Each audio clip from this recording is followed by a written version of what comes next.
The new C-Class can only be described as a stunning example of high-class German engineering. Now, I never really know what to expect before I take delivery of a test car for these reviews, but the W205 the Mercedes-Benz test car management picked for me took my heart by storm the first second I saw it. I mean, just look at it.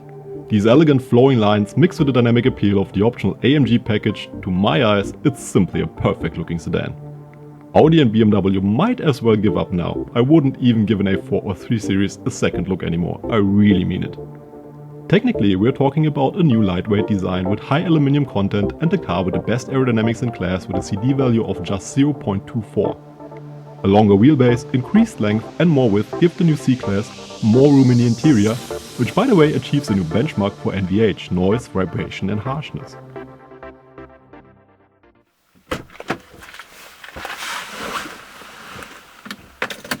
Now, normally I don't start my reviews by talking about the interior of the car, but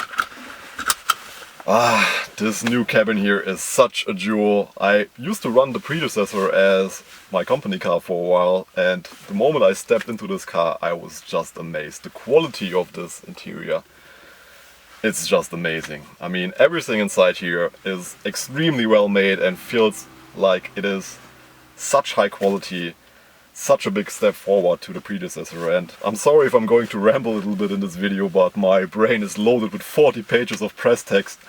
And there are so many new things and options on this car that I have to talk about. So why don't we start with something simple that all of you guys can probably relate to, and that's power window switches. Now, in most cars, no matter how expensive they are that I have tested in the past, they always feel like they have a little bit of mind of their own. They never have the right resistance, and yeah, in this car here, not only are the buttons laid out in a material that appears to be aluminium and looks really expensive, they have a smoothness to them that is really unmatched by anything that I have ever tested before. And that's a theme that goes through this whole car: smoothness, care and quality. And one of the big options that I want to talk about first is the new command online system in this car. Now, you have a really nice screen here, but the problem for me, like in the CLA 45 that I already mentioned, is the fact that it's not facing the driver, and that's a little bit annoying for me. Mercedes doesn't do touchscreens because they think that's distracting for the driver, but why don't you install the screen in a way that is facing the driver? That's really the only criticism that I have about this interior.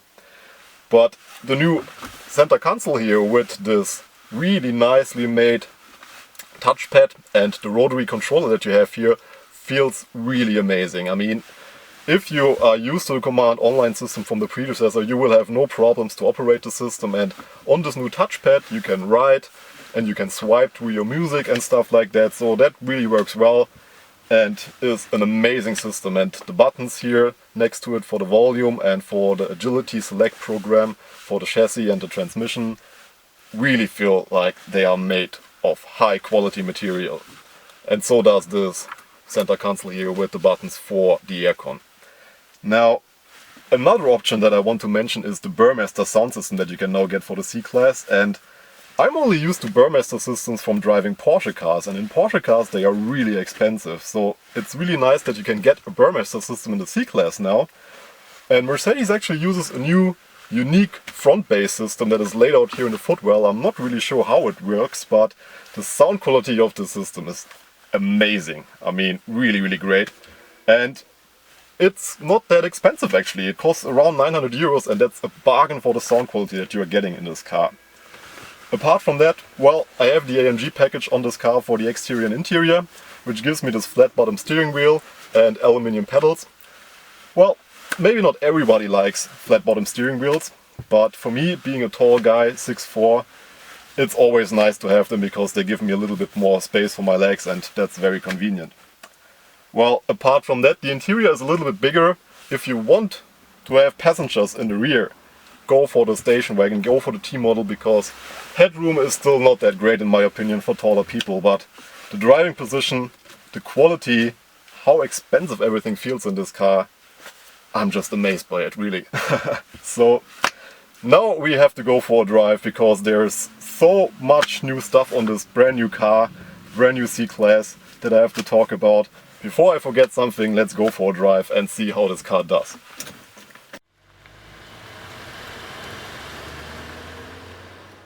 With 30,000 euros worth of options on the C250, I could have spent another 30 minutes talking about the interior. Systems like the new head-up display or the 360-degree camera work so well that you take them for granted once you've spent a few days using them. But before I bore you, let's talk about the chassis of the new C-Class. Under the striking looking body you can find a new 4-link front axle and a choice of 3 different suspension options from comfortable to sporty, all of them equipped with a selective damping system that automatically adjusts to the road surface. Alternatively, you can go for the optional airmatic suspension, the first air suspension in the segment on the front and rear axle, with all-around self-leveling and electronically controlled continuous variable damping. My test car was on this airmatic suspension, and it's fair to say that I was more than just impressed by it. So like I said, I spent quite a bit of time in the predecessor, and something that I never really liked about the C-Class was the fact that from the driving characteristic it is more on the comfortable side. And for somebody that likes to drive a little bit more spirited and sporty sometimes, it's really not the first choice in this class. But I tell you this, the chassis of this car and the drivetrain have changed a lot.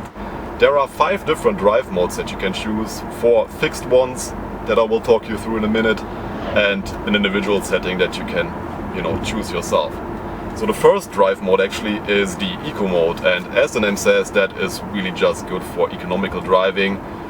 Puts the car, suspension and the steering into the comfort setting, and also, adjusts the climate control and the rear defrost accordingly if you don't need it, to give you a better fuel economy. So it's really only good for maximum range and very convenient and nice for your daily driving or just for your commute to work. The second mode is the comfort mode, which is, as the name says, mainly for comfortable driving, I guess, and really gives you this typical Mercedes feeling. So with this new suspension, which also has a new 4-link front axle, as I mentioned, you get a ride comfort that is just astonishing. But that's not the thing that amazes me so much about this chassis actually. I posted a picture on my Facebook page and said that the chassis is a big surprise for me. So for telling you why it is such a big surprise for me, we will have to go to a twisty B road now, and I will talk you through what this car feels like when you put it into the sport modes.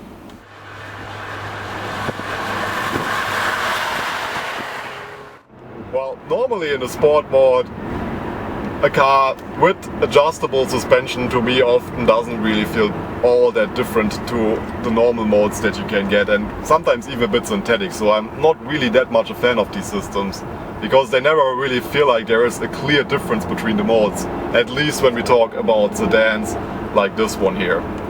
But the amazing thing that happens with this C-Class once you put it into the sport modes is not only that it gives you more steering weight, which is always pleasant and gives you a better feeling for the road, and I really like the steering, but it also of course gives you the firmness that you expect from a sporty setup. And while it does that, and this is the thing that really blows me away, it still keeps a comfort level and the ability to deal with road imperfections in a way that you normally can't expect from a suspension that feels as sporty as this one does here in the sport mode. I mean, it ends in a driving experience that is different to anything really that I have ever driven.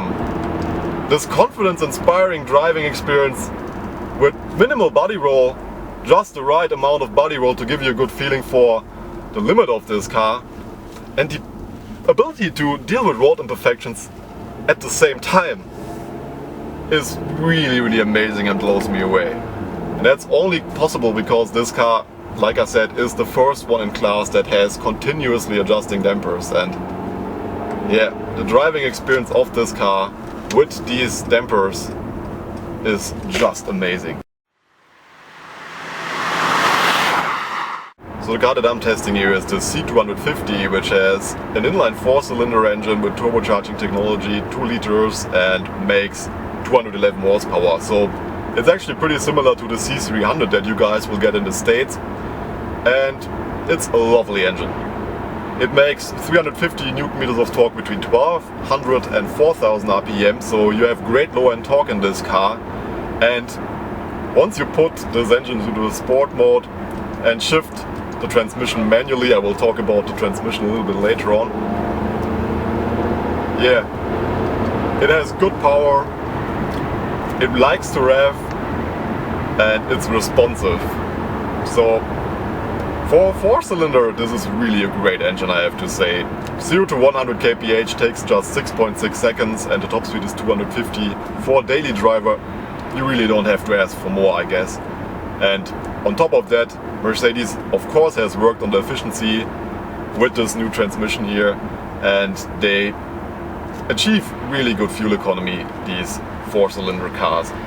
I can drive this car with 7 to 9 liters depending on how sporty I'm driving, and for a gasoline or petrol engine that's really good in my opinion. But I want to talk about the transmission of this car, and the transmission is a 7G-tronic in the C250, so it's an automatic transmission which is standard, and there's no manual option for the C250 and the higher models. You can get a 6-speed manual in the lower models, which actually comes with auto rev matching, which is something that always excites me, because many people always tell me that, you know, auto rev matching is just for showing off, feeling and towing just sounds good and it doesn't add anything to the driving. Well, it does actually, because not only does it make the car more stable when you're approaching a corner and downshifting, but for Mercedes it actually gives you better shift comfort, and that's why they decided to give the manual cars this option in the sport mode. But this 7G-tronic here in this car actually is one of the best automatic transmissions that I have ever tested, to be honest with you. So again, we will have to start by talking you through the different drive modes. So in the eco mode of this agility program here, this transmission, just like in the comfort mode actually, has a really clever new feature, and that's a coasting function similar to the one that you get from Porsche when you drive a PDK car with a dual clutch transmission. So once you are just rolling with this car or going down a hill, it actually automatically puts the car into neutral, so you are rolling along with idle, and that of course gives you better fuel economy. So that's really clever, and one of the reasons why this car has such a good fuel economy. But the amazing thing about this transmission for me is not the efficiency. I mean, the last C-Class already was a car that was very efficient in my opinion. What makes this transmission so special is when you put it into the sport mode and shift it manually, because it has a responsiveness and a speed that is absolutely similar to a dual clutch. And I will be honest with you, if the dual clutch in the CLA45 AMG that I tested would have felt anything like the transmission in this car here, as responsive and as willing to give me the gears that I'm asking it for, my verdict would have been very different on that car. It is that good. If you follow my channel, you know that I always had a clear preference for Audis and BMWs, because their cars simply offered a sportier driving experience, which I care about the most. But that never stopped Mercedes from providing me test cars. When they offered me this new C-Class, I honestly wasn't expecting too much from it. And it's fair to say they made a step forward that I didn't expect to be possible. The new W205 feels at least one class ahead of its German competitors in terms of build quality, and offers a combination of comfort and sportiness that will give the new A4 and X3 series a proper challenge to match its driving experience. I really wish I could have kept the C250 for longer than just 2 weeks, because it truly is the best car in its segment.